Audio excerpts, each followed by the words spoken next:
Hi everyone, my name Shubham Raj और आज हम आपको पढ़ाने वाले हैं एक न्यू टॉपिक जिसका नाम है इनडेफिनिट इंटीग्रेशन।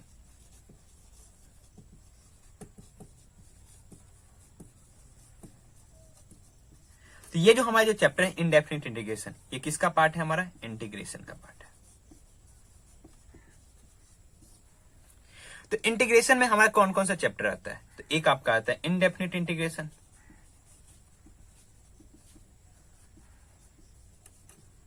अभी हम समझेंगे कि इसको इनडेफिनिट क्यों बोलते हैं। और एक आएगा आपका डेफिनिट इंटीग्रेशन, और इस दोनों चैप्टर का जो एप्लीकेशन है वो हम लोग देखेंगे एरिया अंडर कर्व, और एक चैप्टर होगा आपका डिफरेंशियल इक्वेशन। तो ये जो इंटीग्रेशन है इसका कहने का मतलब क्या होता है? समेशन, या फिर आप इसको एडिशन भी बोल सकते हैं। तो समेशन का फर्स्ट लेटर क्या है? एस, इसलिए इसको ये सिंबल से डिनोट किया जाता है। और इंटीग्रेशन पहले से हम आपसे इतना जरूर एक्सपेक्ट करेंगे कि आपने डिफरेंशिएशन बहुत अच्छे से कर लिया हो। अगर आपने नहीं किया तो मेरा डिफरेंशिएशन से पूरा सीरीज है, उसे एक बार जरूर देख लें। तो चलिए देखते हैं इंटीग्रेशन में क्या क्या है।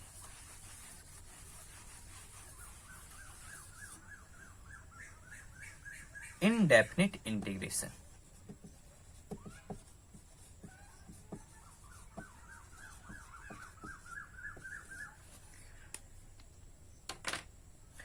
तो अगर मान लीजिए कि आपके पास कोई फंक्शन एफ एक्स है और आपको ये पता है कि फंक्शन एफ एक्स का जो डिफरेंशिएशन है वो कितना है? जी एक्स है। तो इंटीग्रेशन और कुछ नहीं है, बस क्या डिफरेंशिएशन का अपोजिट है, इसलिए इसको हम एंटी डेरिवेटिव भी बोलते हैं। क्या बोलते हैं? Anti derivative. तो क्या होगा अगर एफ एक्स का डिफरेंशिएशन जी एक्स है तो जी एक्स का जो इंटीग्रेशन होगा एक्स के रिस्पेक्ट में वो आपका क्या हो जाएगा? F x. और यहां पे एक कांस्टेंट आ जाता है जिसको हम लोग बोलते हैं आर्बिट्रेरी कांस्टेंट। तो ये हुआ आपका आर्बिट्रेरी कांस्टेंट। तो हम क्या बात किए कि अगर आपको पता है कि एफ एक्स का डिफरेंशिएशन जी एक्स होने वाला है तो जी एक्स का इंटीग्रेशन क्या हो जाएगा? F x plus c. For example जैसे देखिए कि मान लीजिए कि आपको पता है कि साइन एक्स का डिफरेंशिएशन क्या होता है? Cos x. तो हम बोलेंगे कॉस एक्स का इंटीग्रेशन क्या होगा एक्स के रिस्पेक्ट में? तो आप बोलिएगा क्या हो जाएगा जी? साइन एक्स प्लस सी, जहां सी क्या है? आर्बिट्रेरी कांस्टेंट है। तो ये था आपका इंटीग्रेशन का बेसिक डेफिनेशन।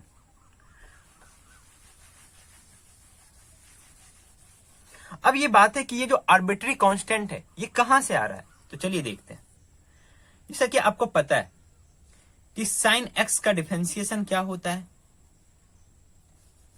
साइन एक्स का डिफरेंशिएशन, अभी हमने एग्जांपल लिया कि साइन एक्स का डिफरेंशिएशन होगा आपका कॉस एक्स। और एक और एग्जांपल लेते हैं कि साइन एक्स प्लस 2 का डिफरेंशिएशन क्या होगा? तब बोलिएगा इसका भी डिफरेंशिएशन सर कॉस एक्स होगा। तो जब हम कॉस एक्स का इंटीग्रेशन करेंगे एक्स के रिस्पेक्ट में तो हम कैसे समझेंगे कि साइन एक्स होगा कि साइन एक्स प्लस 2 होगा? क्योंकि कांस्टेंट का डिफरेंशिएशन 0 होता है और 0 तो यहाँ पे डिसअपीयर हो गया, वो तो पता ही नहीं चल रहा है। इसलिए हम लोग क्या करते हैं, उसके जगह पे क्या लाते हैं? एक आर्बिट्रेरी कांस्टेंट लाते हैं जो कि आपका क्या है? सी है। अगर हम यहाँ पे बोल देते कि चलो ठीक है ये हमारा जो आर्बिट्रेरी कांस्टेंट है इसका वैल्यू कुछ होगा तो हम वो वैल्यू पुट कर देंगे। अदरवाइज जब तक नहीं बोला गया है तब तक आपको इसको लिखना है। तो ये था आर्बिट्रेरी कांस्टेंट का कहानी। तो इनडेफिनिट इंटीग्रेशन आपका क्या है कि इंटीग्रेशन ऑफ क्या? जी एक्स किसके रिस्पेक्ट में? एक्स के रिस्पेक्ट में आपका क्या लिख रहे हैं? F x plus c. कहने का मतलब ये हुआ कि इसको बोलेंगे integration of f x with respect to x. Similarly इसको बोल सकते हैं एंटी डेरिवेटिव, क्योंकि ये डेरिवेटिव का उल्टा है। किसका? यहाँ पे सॉरी जी एक्स ले रहे हैं ना। Anti derivative of g x with respect to क्या एक्स, या इसको और एक और नाम से बोलते हैं क्या,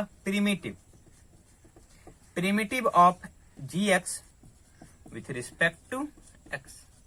तो ये तो हो गया इसके कहानी की इसका क्या क्या नाम है। अब हम लोग देखेंगे कुछ स्टैंडर्ड फॉर्मूला जो कि हमारे बहुत ही काम आने वाला है। तो चलिए साथ में लिखते चलेंगे। तो कौन कौन से फंडामेंटल फॉर्मूले हैं, फंडामेंटल फॉर्मूला, साथ में उसका हम लोग प्रूफ भी देखते चलेंगे। तो सबसे पहले अगर कोई भी आपका कांस्टेंट है उसका हमको क्या करना, इंटीग्रेशन करना, तो वो आपका हो जाएगा के एक्स प्लस सी। आप इसको डिफरेंशिएट करके देखिए, किसको, के एक्स प्लस सी को, किसके रिस्पेक्ट में, एक्स के रिस्पेक्ट में। तो देखिए के एक्स का कितना हो जाएगा, के हो जाएगा, और सी का कितना हो जाएगा, 0। क्या के आ गया ना, आ गया ना। सेकेंड, अगर आपके पास क्या है, dx है, तो यहाँ कुछ नहीं है तो क्या है 1, तो इसका क्या हो जाएगा x। आप x का डिफरेंशिएशन कीजिए dy बाई dx ऑफ कितना, x का, देखिए कितना आ जाएगा, 1 आ जाएगा। Next third formula, dy by dx of क्या, यहाँ k हो गया, 1 हो गया, हम लेते हैं क्या, x पे पावर n dx। तो x पे पावर n का आपका इंटीग्रेशन क्या हो जाएगा, x पे power n plus 1 upon n plus 1 plus C, यहाँ पे भी आर्बिट्री कांस्टेंट लेना है आपको। अब ये देखिए आया कैसे, जिसे कहने का मतलब ये हुआ कि अगर आपको इंटीग्रेशन करना है एक्स क्यूब का तो क्या हो जाएगा, तो एक्स क्यूब का इंटीग्रेशन हो जाएगा एक्स पे पावर 3 प्लस 1 अपॉन कितना, 3 plus 1 which is plus c equal to क्या हो जाएगा, एक्स पे पावर 4 बाई 4 प्लस सी। इसको डिफरेंशिएट करके देखते हैं, किसको, एक्स पे पावर 4 अपॉन 4 को। तो इसका dy बाई dx किसका कर रहे हैं, x पे पावर 4 बाई 4 का, क्या हो जाएगा, 4x क्यूब अपॉन कितना 4, कैंसिल हो गया, क्या आ गया, x क्यूब। तो इसलिए याद रखिएगा कि x पे पावर n का इंटीग्रेशन क्या होता है, x पे पावर n प्लस 1, जो n प्लस 1 किए वही n प्लस 1 नीचे कर देना है प्लस सी। नेक्स्ट आपका इंटीग्रेशन ऑफ e पे पावर x, बताइए e पे पावर x का डिफरेंशिएशन क्या होता है, e पे पावर x, तो उसका इंटीग्रेशन भी क्या होगा, e पे पावर x प्लस क्या हो जाएगा, c। 5 इंटीग्रेशन ऑफ a पे पावर x dx, तो आपका a पे पावर x अपॉन क्या हो जाएगा, log a प्लस c। वहां डिफरेंशिएशन में होता था a पे power x into log a, यहाँ पे क्या हो जाएगा, a पे power x upon log a।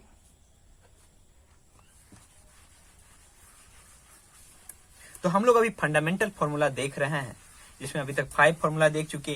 किसका किसका, अगर कोई कांस्टेंट है तो उसका क्या हो जाएगा, kx हो जाएगा, अगर dx है तो उसका x हो जाएगा, अगर आपका क्या e पे पावर x है तो e पे पावर x हो जाएगा, e पे पावर x का e पे power x upon log a हो जाएगा। अब हम लोग देखेंगे क्या, अगर आपके पास है 1 अपॉन x dx, तो इसका क्या हो जाएगा, log mod x plus c। यहाँ पे आपका क्या होना चाहिए, x नॉट इक्वल टू 0 होगा।